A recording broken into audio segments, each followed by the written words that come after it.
आद्य ऐतिहासिक काल, प्रो हिस्टोरिक पीरियड। इस काल में मानव लिखाई लिपि को पढ़ा नहीं जा सकता। इस काल में जो लिपि लिखी गई थी इसको पढ़ा नहीं जा सकता, किंतु साक्ष्य मिलते हैं, इसलिए इस काल की जानकारी पुरातात्विक साक्ष्य ही है। इससे सिंधु सभ्यता कहते हैं। सिंधु सभ्यता नदी के तट पर मिलती है, इसलिए सिंधु सभ्यता कहते हैं। इसका विकास 2500 ईसा पूर्व से लेकर 1750 ईसा पूर्व तक हुआ। सिंधु सभ्यता का आकार त्रिभुजाकार था। इसका क्षेत्रफल 13 लाख वर्ग किलोमीटर में फैला था। इसका क्षेत्रफल कितने वर्ग किलोमीटर में फैला था? 13 लाख वर्ग किलोमीटर में फैला था। सिंधु सभ्यता की कुल 350 स्थल मिले हैं, जिसमें से 200 स्थल केवल गुजरात में हैं। सिंधु सभ्यता विश्व की पहली नगरीय सभ्यता थी, जबकि विश्व की पहली सभ्यता मेसोपोटामिया की सभ्यता थी, जो कि ग्रामीण थी। ये 10,000 ईसा पूर्व की बात है। मेसोपोटामिया इससे पुरानी है। सिंधु सभ्यता की जानकारी सर्वप्रथम चार्ल्स मेसन ने दी थी 1826 में। सिंधु सभ्यता की जानकारी किसने दी थी? चार्ल्स मेसन ने सबसे पहले 1826 में दिया। सिंधु सभ्यता का सर्वेक्षण जेम्स कनिंघम को 1853 में किया। सिंधु सभ्यता का सर्वेक्षण जेम्स कनिंघम ने किया। सिंधु सभ्यता की जानकारी चार्ल्स मिशन ने, सभ्यता का सर्वेक्षण जेम्स कनिंघम ने किया। लॉर्ड कर्जन ने पुरातात्विक विभाग का स्थापना किया, जिसके मार्गदर्शक जॉन मार्शल थे। सिंधु सभ्यता की पहली खुदाई दयाराम साहनी ने की। इसकी जानकारी के लिए पहली खुदाई हड़प्पा में हुई, इसलिए इसकी खुदाई 1921 में हुई थी। पहली खुदाई हड़प्पा में 1921 में हुई थी, अतः हड़प्पा सभ्यता भी कहते हैं। सिंधु सभ्यता का नामकरण जॉन्स मार्शल ने किया।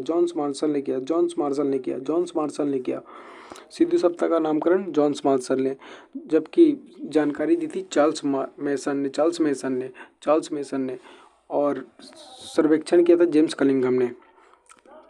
इस सभ्यता के कांस्यून सभ्यता भी कहते हैं, क्योंकि इस समय कांसे की खोज हो चुकी थी। सिंधु सभ्यता का विस्तार। इसकी उत्तरी सीमा कश्मीर के मांडा में चिनाब नदी के तट पर।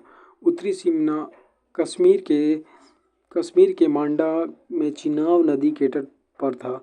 इसकी खुदाई जगपति जोशी ने 1982 ईस्वी में की। इसकी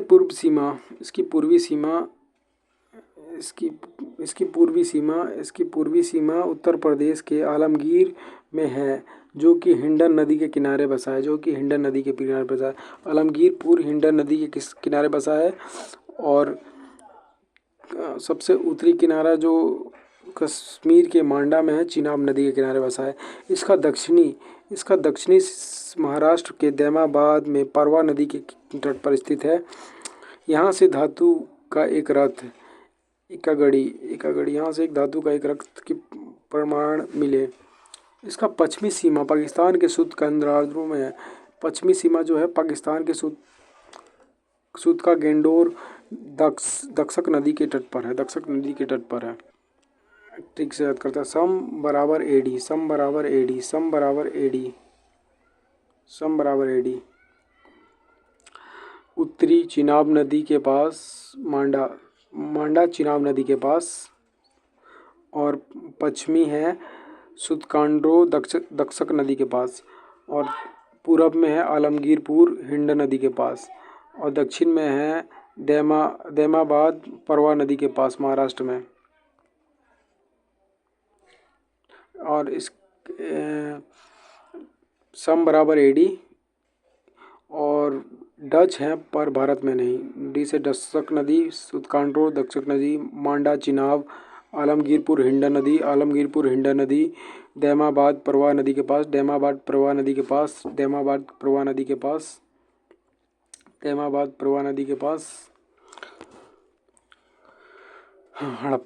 हड़प्पा 1921। इसकी खुदाई दयाराम साहनी ने की। ये रावी नदी के तट पर पाकिस्तान के माउंट गोमरी जिले में स्थित है। पिघट ने हड़प्पा और मोहनजोदड़ो को एक विस्तृत साम्राज्य का जुड़वी राजधानी कहा। किसने कहा था? पिघट ने हड़प्पा और मोहनजोदड़ो को विस्तृत साम्राज्य की जुड़वा राजधानी कहा। किसने कहा था? पिघट ने कहा था। खुदाई दयाराम साहनी ने रावी नदी के तट पर पाकिस्तान के माउंट गोमरी जिले में की थी। यहाँ से निम्नलिखित वस्तुएं प्राप्त हुई हैं। हड़प्पा सभ्यता से निम्नलिखित वस्तुएं प्राप्त हुई हैं। आइए वस्तुएं जान लेते हैं। यहाँ से निम्नलिखित वस्तुएं प्राप्त हुई हैं। कुम्हार का चाक, उसके बाद श्रम आवास, अन्नागार, मृता देवी की मूर्ति, लकड़ी की ओखली, लकड़ी के ताबूत, RH-70 कब्रिस्तान, RH-37 कब्रिस्तान और एक सींग वाला जानवर, हाथी का कपाल, स्वास्तिक चिन्ह, स्त्री के गर्भ से निकलता हुआ पौधा।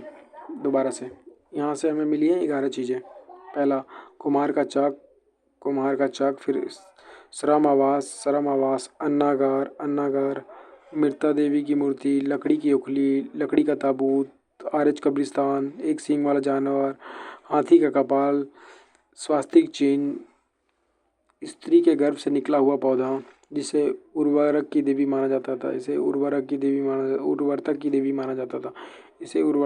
माना जाता था। चांदी का सर्वोत्तम प्रयोग हड़प्पा सभ्यता के लोगों ने किया। मोहनजोदड़ो, इसकी खुदाई 1922 राखलदास बनर्जी ने की। मोहनजोदड़ो, इसकी खुदाई राखलदास बनर्जी ने की। पाकिस्तान के लरकाना जिले में स्थित है। यह सिंधु नदी के तट पर है। यह सिंधु सभ्यता का सबसे बड़ा शहर है। मोहनजोदड़ो की सबसे प्रमुख विशेषता उसकी सड़कें थी।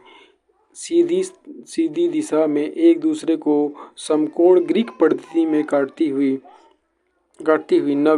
नगर का वर्गीकरण अर्थात चतुर्भुज खंड में विभाजित। यहाँ से निम्नलिखित वस्तुएं प्राप्त हुई।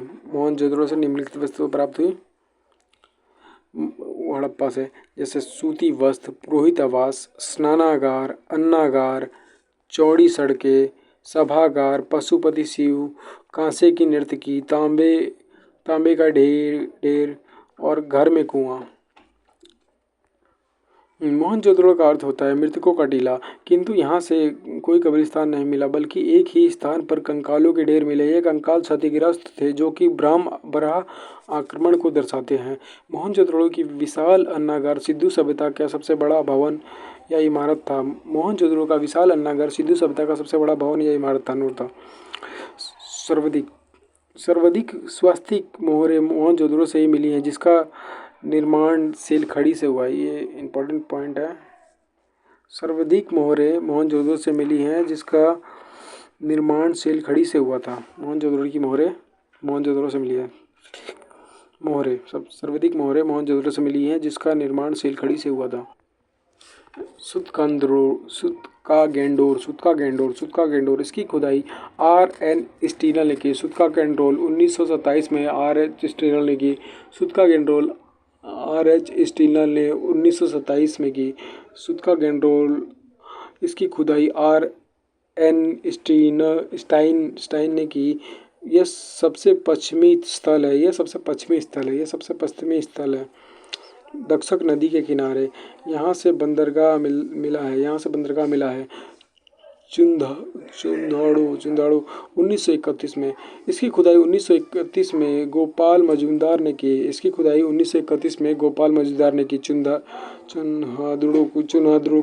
चुन्हाद्रू की खुदाई गोपाल मजूमदार ने की 1931 में। ये पाकिस्तान के सिंधु नदी के तट पर स्थित है। यह एकमात्र शहर है जहाँ दुर्ग रहित है। यह एक औद्योगिक शहर था। यह यहाँ एक मात्र स्थल है जहाँ की वर्गीकार ईंटें मिलती हैं। यहाँ से मिलने वाली वस्तुएं सौंदर्य सामग्री। चिंदड़ों से सौंदर्य सामग्री मिली है। उसके बाद मनका, गुड़िया, सुई धागा, बिल्ली का पीछा करते हुए कुत्ते के पद चिन्ह, अलंकृत ईंटें, डिजाइनदार ईंटें। या कांटों शब्द वाले स्थान पाकिस्तान में पाए जाते हैं। दाढ़ों और कांटों वाले शब्द वाले स्थान पाकिस्तान में पाया जाता है। चिन्हद्रो, मोहनजोदड़ो, जुरुद्रो, बालाकोट, डावारकोट, कोटदीजी, दोड़ो और कोटो वाले शब्द कहाँ पाए जाते हैं? पाकिस्तान में पाए जाते हैं। रोपण, इसकी खुदाई यगदत्त शर्मा ने 1953 में की। यह पंजाब के सतलज नदी के किनारे स्थित है। इसका आधुनिक नाम रूपनगर है। रोपण का आधुनिक नाम क्या है? रूपनगर। इसकी खुदाई यगदत्त शर्मा ने 1953 में की। यह मानव के साथ साथ उसके पालतू जानवर कुत्ते का भी साक्ष्य मिलता है। रोपण से ऐसा ही शिव नव पाषाण काल में जम्मू कश्मीर के बुरजोम से मिलता है।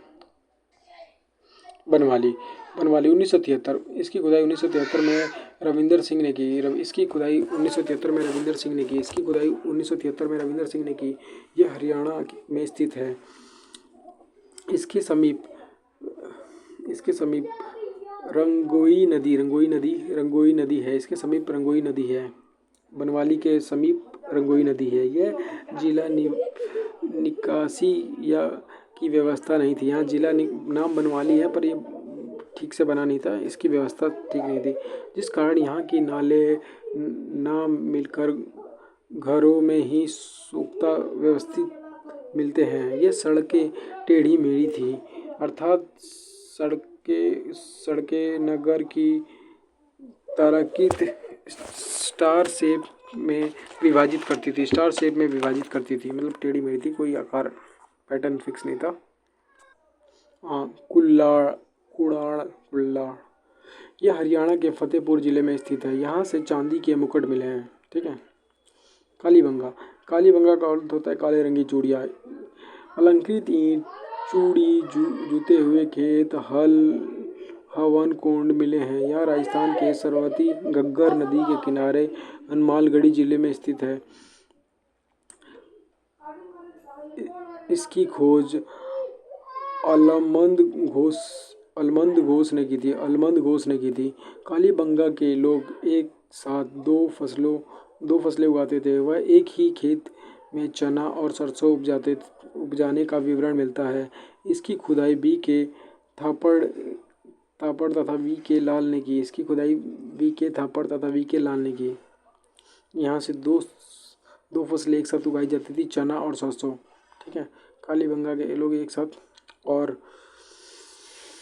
धोलावीरा ये यूनेस्को की 40वीं साइट में शामिल है। ये यूनेस्को वर्ल्ड हेरिटेज साइट जो होती है यूनेस्को की, जिसका मुख्यालय पेरिस में है, उसमें ये शामिल है। 40वां यूनेस्को साइट है। टोटल 43 साइटें हैं हिंदुस्तान की, 35, 7 और 1। धोलावीरा ये सिंधु सभ्यता का सबसे बड़ा स्थल है।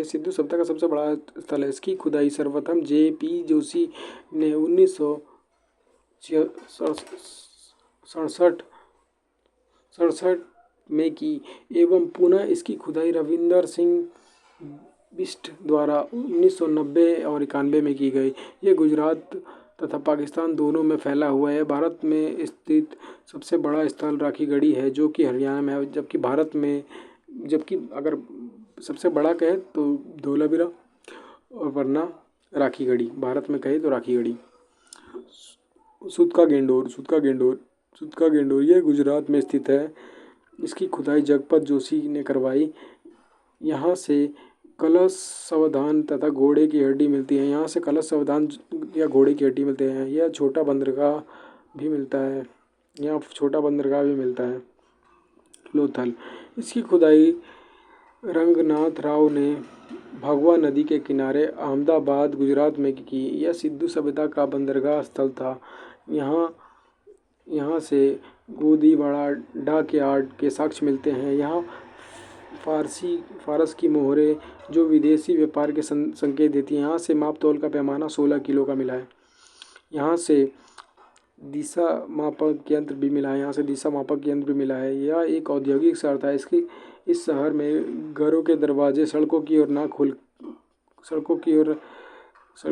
खुलते थे। इस शहर में घरों के दरवाजे सड़कों की ओर खुलते थे, जबकि सबके दरवाजे पीछे की तरफ खुलते थे। सिद्ध सप्ताह में यहाँ से युगल समाधान जोड़ों में लाश का साक्ष्य मिलते हैं, जिसका सती प्रथा का आभास मिलता है।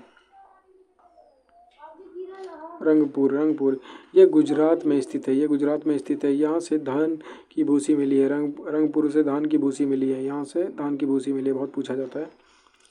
रंगपुर से क्या मिला? धान की भूसी मिली है। ये गुजरात में स्थित है।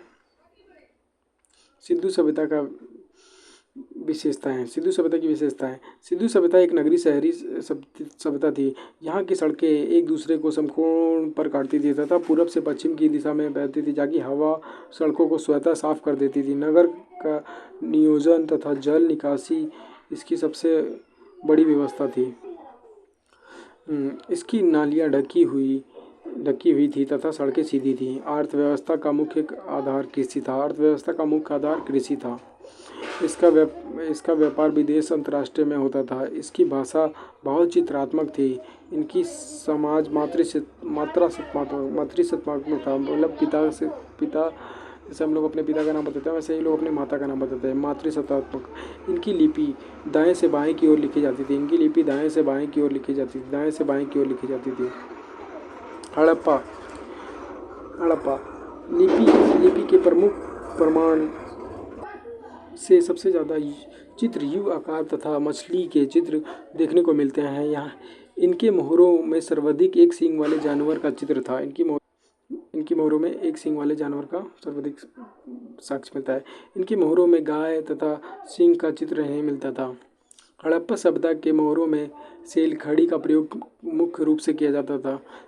सिंधु घाटी सभ्यता के लोग लोहे से परिचित नहीं थे, जबकि अन्य धातु जैसे सोना, चांदी, तांबा, टीन, ग्यासे इत्यादि से परिचित थे। यहाँ के मापतौल का न्यूनतम बाट 16 kg का था, जो कि दशमलव प्रणाली के सूचक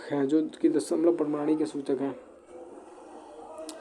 सिंधु सभ्यता के लोग युद्ध और तलवार से परिचित नहीं थे। सिंधु सभ्यता में मिट्टी के बर्तन को लाल रंग का उपयोग किया जाता था। सिंधुवासी विश्व में कपास का प्रथम उत्पादक थे। सिंधु घाटी सभ्यता के लोग कृषि भी करते थे, पशुपालन भी करते थे, परंतु उनका मुख्य व्यवसाय व्यापार था। यहाँ के लोग मनोरंजन के लिए चौपार और पासा खेलते थे। सबसे प्रिय देवता शिव। इनकी पसंदीदा वृक्ष पीपल। इनकी पसंदीदा जानवर सांड और वृष। इनका पसंदीदा पक्षी बतख। इनकी आदरणीय नदी सिंधु सभ्यता के 4 वर्गों में बांटा हुआ था। सिंधु सभ्यता को विद्वान, योगी, व्यापारी, शिल्पकार, श्रमिक। वस्तुओं का आयतन। किस देश से वस्तुओं का आयात? किस देश से? सोना, अफगानिस्तान, ईरान, कर्नाटक। वस्तुओं का आयतन गोमाद। सौराष्ट्र किस देश को? सौराष्ट्र को। चांदी अफगानिस्तान से। किस देश से आता है? अफगानिस्तान से, ईरान से। लाइजवार्ड मेसोपोटामिया। तांबा बलूचिस्तान, खेताड़ी, ओमान, सीसा और Iran. Tin Iran, Afghanistan. Sindhu सभ्यता के पतन के कारण जानते हैं।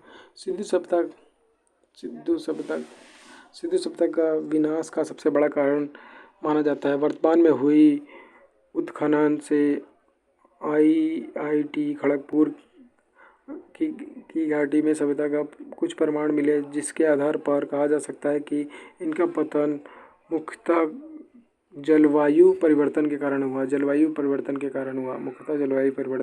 हुआ। मेसोपोटामिया की सभ्यता जो कि 10,000 ईसा पूर्व से पहले की है, जो कि 10,000 ईसा पूर्व के समय की है। इसका विकास इराक के टिग्रिस एवं यूफ्रेटस दजला फरात नदी के मध्य हुआ। दजला फरात नदी के मध्य हुआ। इसका विस्तार इराक के टिग्रिस एवं यूफ्रेटस दजला फरात नदी के मध्य हुआ। यहाँ की मिट्टी अधिकतम उपजाऊ थी। यहाँ सभ्यता ग्रामीण थी। इनके अर्थव्यवस्था का मुख्य आधार कृषि था। इस समय के मंदिर को जिगुदार कहा जाता था। इस समय के मंदिर को जिगदार कहा जाता था।